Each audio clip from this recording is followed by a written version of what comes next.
Tonight on Titan Sports Recap, Titans baseball returns home to take on the Nebraska Huskers in a 2-game series. Softball hopes to continue their winning streak as the Titans clash with the Oklahoma Sooners. We have the inside scoop on men's lacrosse Gabe Alamillo and his awesome season. And it may be March Madness, but there's also another madness out there. All this and more on Titan Sports Recap.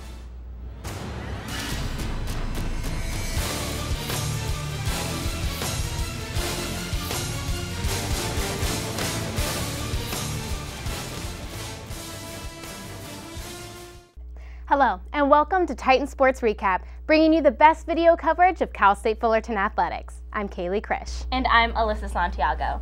Titans baseball has been on fire this season. The Titans swept the Nebraska Huskers in a 2-game series last week. After defeating the Huskers, victory was certainly on the Titans' mind as they took on rival CSU Long Beach in a 3-game series.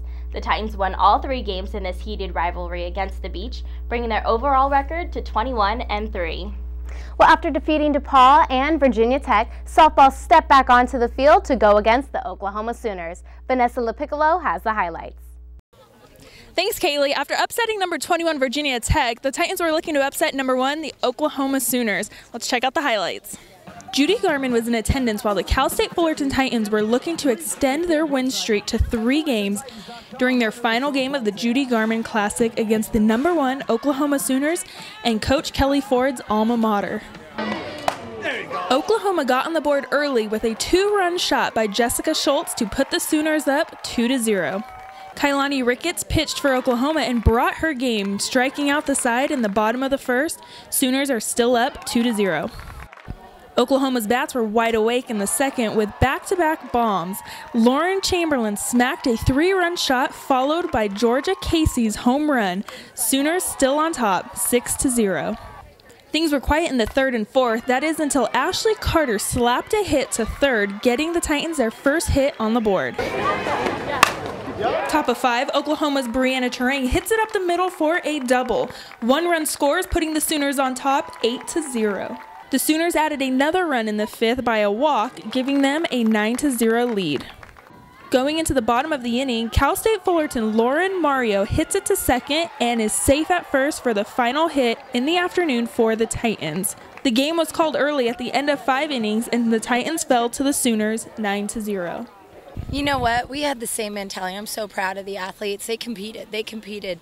And yes, the scoreboard doesn't show that, but I'm proud of them. They kept their heads up and they went after every pitch. They made the plays. We actually had a decent pitching performance, but their bats are pretty dynamite. So they did what they do, which is hit the heck out of the ball. But I'm very proud of our performance this tournament. We started off slow, then made adjustments during the tournament and came back and got the win over a powerful win over DePaul and over Virginia Tech. And so this was a great tournament to prepare us for conference play. So proud to be a Sooner and so proud of how they're doing, except when they're playing the Titans, you know, but I wish them well, and it's fun to watch and it's exciting. And truthfully, what Patty Gasso has created at University of Oklahoma, I want to create at Cal State Fullerton.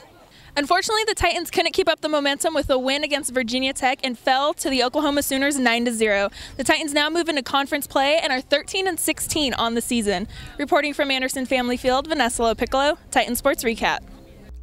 Though the softball team didn't have a strong showing against the Sooners, they hope to recover as they recently took on UC Santa Barbara in a 3-game series. Throughout the matchup, it was a tough struggle, but the Titans won 2 out of the 3 games in this series. There are some sports that don't get as much love as they should. Our men's lacrosse are hot right now, winning their last 5 games in a row. Long Beach forfeited to the Titans this weekend due to not enough players, tacking on another W to Fullerton's record, making it 8-3. And with lacrosse on a roll, we thought what's a better way to get to know them than to showcase one of their top players this season. We have the details on their very own Gabe Alamillo. Reporter Andy Waller has more on this week's Get to Know Your Titan. The Titans are off to a great start this year in lacrosse, thanks in part to Gabe Alamillo. The junior business management major came to Fullerton from Mater Dei High School, where he played for head coach Matt Goto, helping them capture a CIF title. It was a great opportunity to play there. We didn't get the program started until my sophomore year, but I was able to play all 3 years on varsity, and playing under Matt Goto was a great opportunity. He knows a lot about the game. He taught me everything I know. And it's nice being able to take what he gave me and being able to carry the game on and expand the game here in Orange County. She arrived on campus in the fall 2010. Alamillo would get a job at the Honda Center while playing lacrosse and maintaining a 2.8 GPA.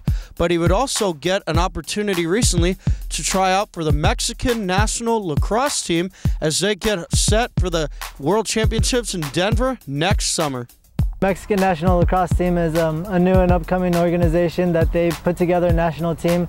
I was fortunate enough to try out for them. The first time they offered me a tryout, I had to work. I had to decline their offer, unfortunately. And I didn't tell my parents about the opportunity that I got until about 6-8 months later. And talking with my parents, my dad looked at me and gave me the dirtiest look and said, "You got to try out for them. This is what you've been working for. This is what you've been training for. If all comes together, you play with them and you'll really like it."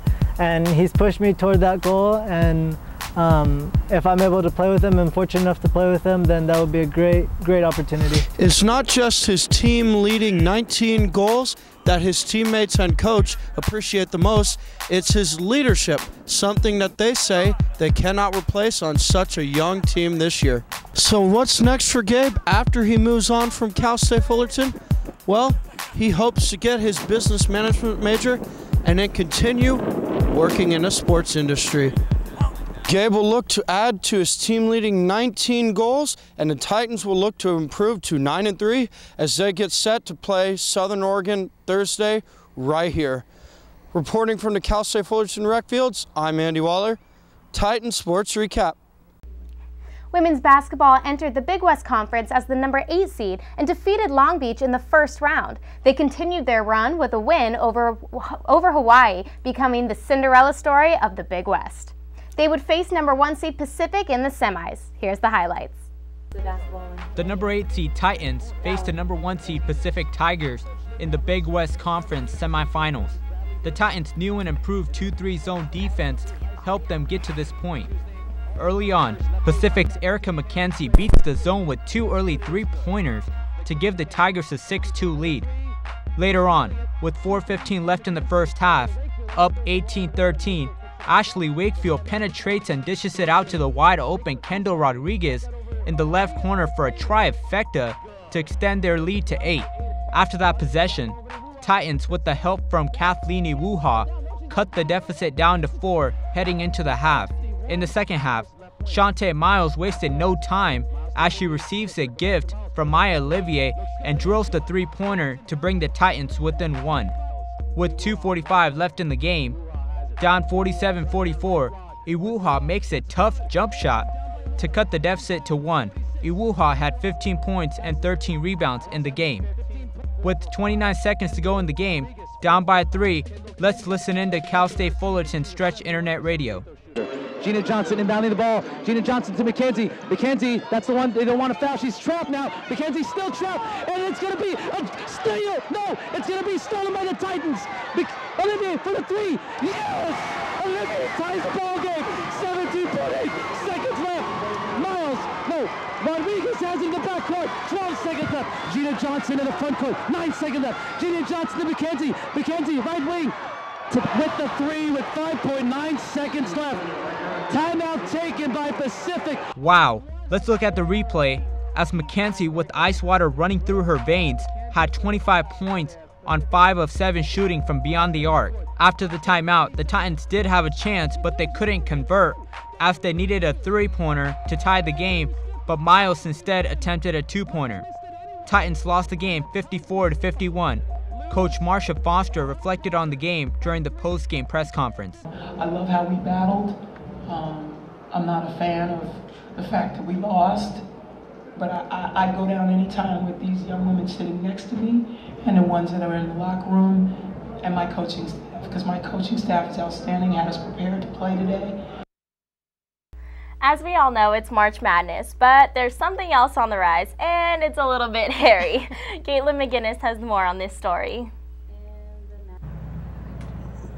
March means the beginning of a lot of things. Springtime, allergies, and an epidemic. known as March Madness. Who wants it the baddest? Step up and take a stab at it. But tell me, do you have it? What it takes to catch it?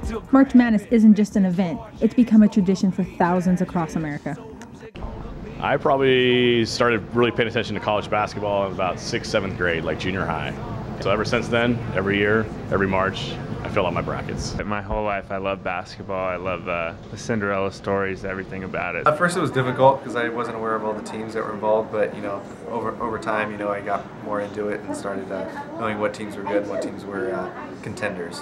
I have Louisville against Ohio State and Florida against Miami, which would be probably for that area of the country a fantastic matchup if Florida got to play Miami. You got to go Louisville, of course, because of that press. I like Miami. I actually like Wisconsin, even though they're like 5 seed, and probably Kansas too. So who's taking the title? Louisville, Kansas. This year I think Louisville's going to take it. Besides the NCAA tournament, March has unleashed another madness that is sprouting up all over men's faces. We've done this a few years now, and they come in a little bit tiny better every single year, and they are completely a polarizing thing. People love them or hate them. Kind of goes hand in hand with March Madness. I did it 2 years ago, and so I did it 2 years ago. I started right on March 1st, so I did it for the 4 weeks. It wasn't as full as I actually liked, so this year I actually started a week early. I think I'm a pretty good contender. Yeah. Not a winner, but a contender. I think I'm probably number 2 or 3. What are some of the awards for the raddest stash? It's the Creeper. The Creeper. I don't know who's going to win that this year. That guy retired from the job. Guy with the thickest one gets the Push Broom Award. The best effort, I'd get probably most improved. Definitely the leader in the clubhouse every year is going to be Ian, for sure. Ian Dodge. Ian Dodge. Probably Ian. Well, I started a little early this year. I started about a year ago, but we've been doing it for 6 years now. So this is my 6th year with a mustache. Oh, I think I got it in the bag. Ian's our defending champion, I think 5 times over, so it's tough to defeat him.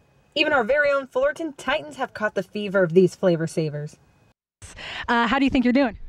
I think I have a great mustache. It's a little blonde, so it's tough to see, but I feel like I can compete with the best. I definitely do. Not as good as some other guys, but I'm hanging in there. Compared to the other guys, I don't know, I'd say probably top 5. We do have a lot of other older guys that have spectacular mustaches. Mine, I don't know, probably 5, top 5, yeah. And who do you think might be the winner of the mustache competition? It's got to be Graham Wiest. Oh, it's got to be Graham Wiest. Graham Wiest, automatically. He had the Fu Manchu going the first week of Mustache March, and it's just transformed into something amazing. You may get a case of March Madness, or you might all of a sudden sprout a mustache. Either way, March is a pretty good time of year. From Huntington Beach, I'm Caitlin McGinnis for Titan Sport Recap. Here's your Titan timeline, highlighting the biggest games coming up in the next 2 weeks.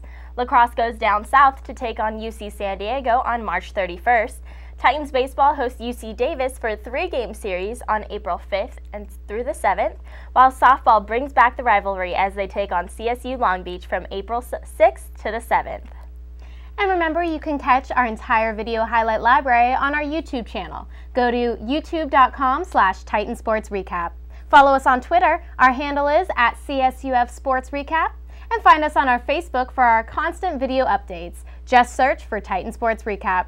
And we now have an Instagram, so follow us at Titan Sports Recap.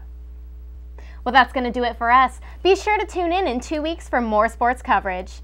And us here at Titan Sports Recap, we want our viewers to stay involved with us. Since March Madness is well in play, keep an eye out on those brackets, and if yours isn't already busted like mine, remember, if you win, we'll give you a shout out on our show and possibly a prize.